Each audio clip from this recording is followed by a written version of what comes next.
The action started last night with China raising their rates yet again. That's really not news to anybody. We've talked about this on and off for the last couple of months. We believe they're going to continue to raise rates for the next couple of months going out, foreseeable future. That started things in a little bit negative tone this morning. Crude got hit. It's an important level down in the mid 85s, 85.20 I believe the area is there that we're looking at for a closing pivot. In the S&Ps, we opened up on the high of the morning high at 1670 area, which was the initial high.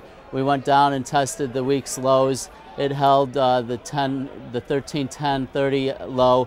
Our current low was I think 1313 area. And from there was some little bit of some longs that got in, on the opening. The locals in the pit were actually long a little bit, and some of them got out at the lows. We hit out some small stops, say under the 1314 area. Since then, the VIX did a nice pop. It was at trading down at recent lows, and it popped about $2 higher.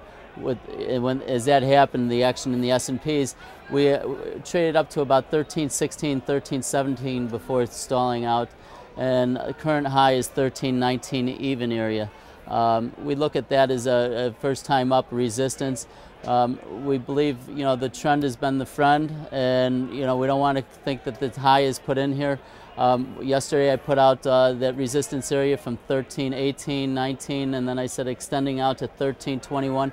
We still see that as a target area. If this gets above there, I would look for the March S&P next resistance to be in the 1325 area. On the downside, it's important to hold that 1310.30 that I mentioned, the week's low. At this point, anything in the mid-teens seems to be up and down action, just a chop shop.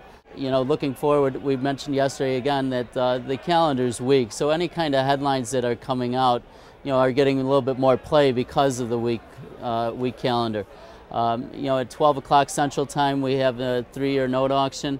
I don't know that that's going to do anything really for the market. It seems pretty quiet at this point. And tomorrow we have Fed Chairman Ben Bernanke speaking. So all eyes will be looking to that. Have a great trading day, and we'll talk to you tomorrow.